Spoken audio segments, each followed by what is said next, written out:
one. And we are back on the air with Jason Spiess for our weekly live chat on oil field news and other items of intrigue. How are you doing today? Excellent. And how are you doing on this fine Friday? Oh, peachy keen. It's a beautiful day. I love rain and I love spring. I'm so happy about the sun. I know, it's very nice. We had snow this past week in Dakota, which was a bit... you're in Dakota too, so what am I talking about here? Look at me trying to be all northern. In North Dakota we had snow, and so it was a bit reality, if that's the right word. Yeah. A bit too real for the month of April, but that's how it goes. So, anywho, the world of energy. Boy, there's a lot going on, of course, a lot going on. So, I mean, it's kind of choose your own adventure today. I mean, a lot of different things and a lot of different ways that can go. Bitcoin came up. That was a very popular topic.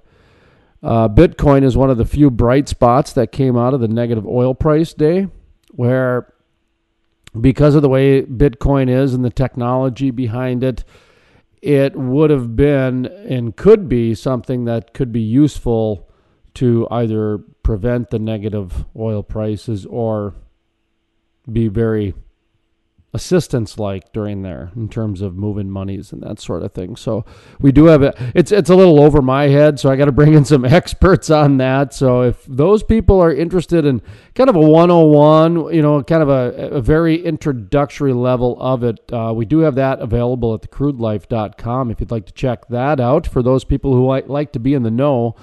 But probably one of the biggest issues that's going on is the demise of small business. And that is very important in the oil and gas industry, because I know a lot of industries are like this, but the oil and gas industry is really like this, where you get a lot of sole proprietors.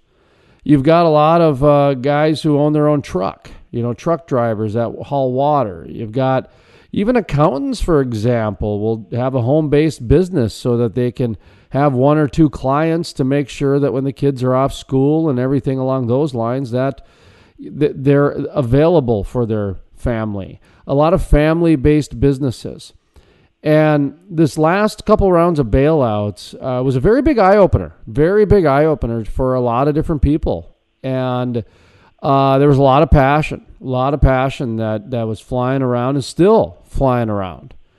I read a headline yesterday in the Chicago Tribune, not even an hour after the House had signed the second round of small business bailouts, that the money's already spoken for. Before they even made it available, it's already spoken for. And that to me is pretty remarkable. Because I know businesses out there, small businesses, that were pre-approved before April even, and they're still getting left out in the cold. So when you take a step back and look at $700 billion going to help small businesses, and there's just a ton of 1 to 5 to 10 man operations, and by man I mean man and woman, 1 to 10 person operations that didn't get anything. So there's an interesting dynamic that's happening. Go ahead. It's devastating. Yeah. I guess I hadn't heard that the money had already been spoken for, but it doesn't really surprise me, unfortunately. I do feel lucky that it appears that the governor's funds that they have set aside for businesses in South Dakota here, they appear to be giving back.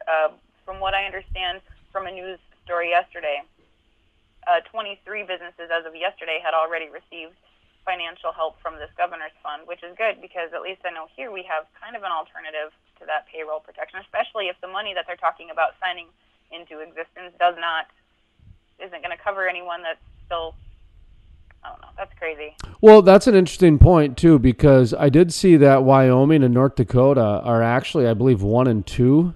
Wyoming's number 1 by a long shot. And North Dakota might be 3 now that I'm just thinking out loud. But in terms of number of days that the state could operate without any funds coming in or something along those lines in terms of savings and that sort of thing. And Wyoming was like 400 days plus. And North Dakota was somewhere like 250 to 350 in between there. And I apologize. I just know, I can just picture the bar graph more than anything. And then, of course, Wyoming being tops. And, these are conservative states. But also, when you have conservative states, they don't like to spend money. Even when they need to, they don't like to spend money. And so I don't know how much more rainier of a day you're going to get. I'm not trying to advocate, spending money. I'm not trying to advocate the people should be calling their governments, but I honestly don't know how much more of a rainier day you're going to get than this. And when, it's an interesting time. That's all. It's an interesting time. That is an understatement. Yeah. No, I would agree. Definitely interesting. The other thing that came out this week was had to do with the PPP bailout, the PPP fund, whatever it was, that part of the SBA loan, that part of the funding. That's the one where the Ruth Chris and the Shake Shack and the public companies got big bailouts. In fact, a lot of people listening right now over these airwaves got bailouts.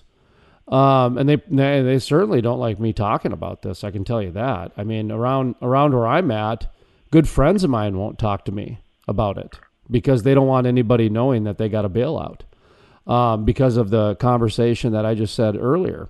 But what's missing in this is, and I've asked a few of the politicians that I have relationships with, and they haven't given me a satisfactory answer. What criteria did the local banks use and the national banks use for dispersing this money? Because if you're going to hand out $700 billion for banks to hand out at their discretion, there should be some sort of criteria if it's tied to a pandemic, if it's tied to people in need, if you've already been told by the government to go sign up for a first come, first serve by need basis. I mean, there's a lot of justification for asking, what's the criteria that the banks used? I don't think that's out of line. Do you? Well, no, because, I mean, even as a business owner wanting to apply, you'd need to know what the criteria was in order to know if you were even close to fitting the standards, right? So, no, I don't feel like that's an unacceptable question in the least. That should be knowledge readily available, I would expect.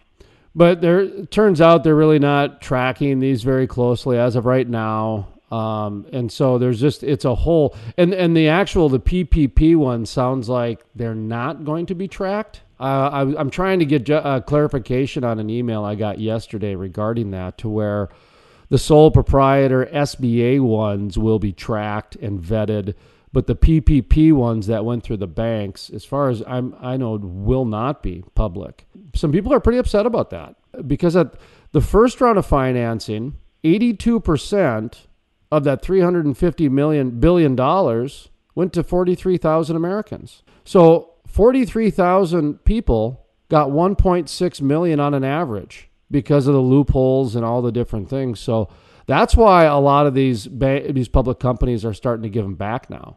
And a lot of this backlash is happening because there was a lot of loopholes in there to where 82% of that first round of financing went to 43,000 people. That's incredible.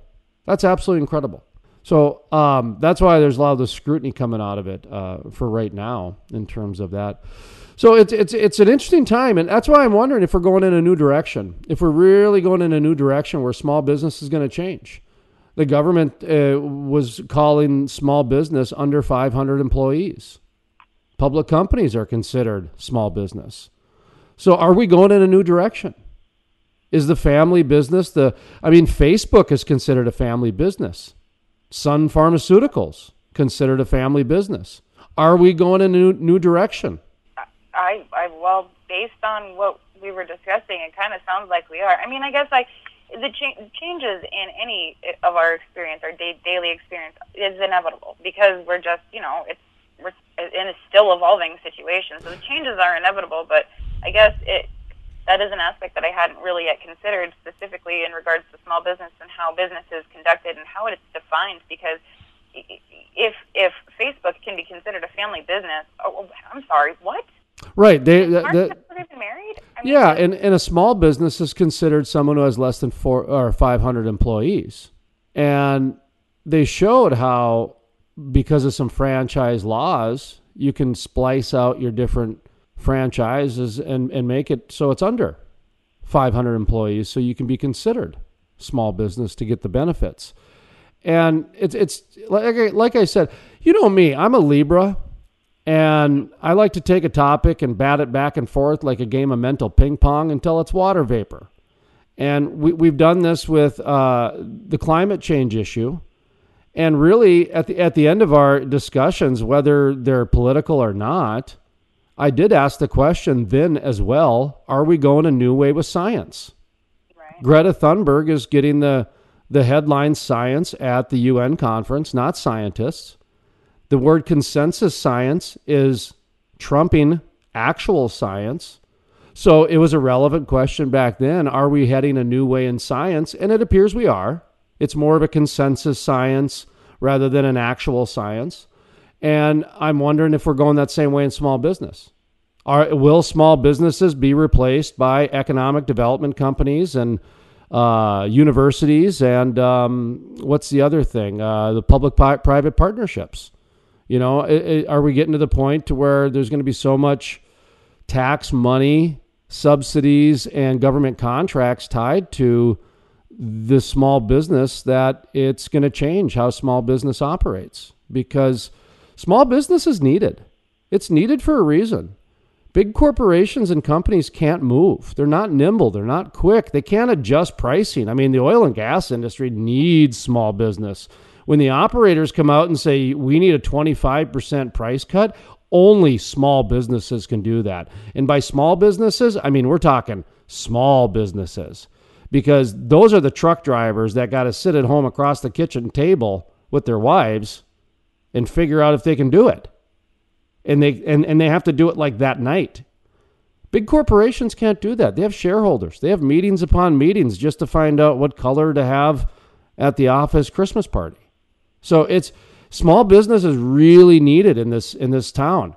But if there's a replacement for innovation and nimbality, word I just made up, quickness and that sort of thing, then, you know, maybe that is a new direction. And again, all I know, the one thing that is for sure, after the last 2 rounds of bailouts and the next one that's coming, cash is king. 6 months from now, cash is king. That's all. That's the one absolute I can tell you about today's conversation. All right. Well, I will bear that in mind for sure. Oh, without a doubt. And it's not all doom and gloom. Listen, folks, we're going to get through this. And like I said, it's going to be okay. Things are going to be just different. That's all. Things are going to be different. And inevitable. Yeah. I mean, it just depends on what different is going to look like. The whole climate change, we saw what happened there. That consensus science seemed to be the direction that we're going. So, is the economy... Well, okay, take another step back, and I know we have to get going, but I do want to, put one last plug out for the local restaurants. The local restaurants are a great little microcosm of what's going on here. And so is, like, say, I don't know, a local retail place. Because McDonald's and the franchises are doing really well right now because everybody's getting money. And there's only certain places you can shop. And if you want to eat, a lot of franchises are the ones that are open all the time. Other restaurants have to pick and choose. Do we do lunch, dinner, both? Can I find employees, this and that? The other ones got a good system going in the franchises. They're meant, like I say, they're meant to move slow no matter what happens. So all the money that's being kind of pumped into the economy right now is really going to a lot of the corporations. And they're the only places open. And Jeff Bezos made $24 billion last quarter. So on Amazon.com. A lot of the shopping is being done online to Walmart and Amazon. No, I'm not complaining. I'm just saying that is my observation. And I do believe that is going to have an impact on the economy.